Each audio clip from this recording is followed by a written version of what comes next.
Xudo xolasa 40 kun deganda bityapti valizimiz.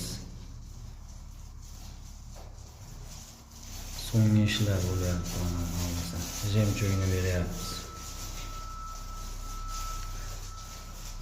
İşte şu oxiri eng mazza joyi. Buni mazzasini ustalar biladi oxirida. Hamma qiyinchiliklardan esdan chiqib ketadi, pulni sanaydigan paytda.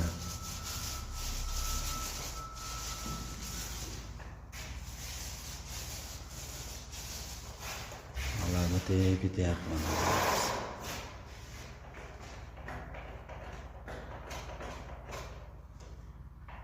Mana shunaqa mazza joyini hamma ustalar intizorlik bilan kutsa kerak.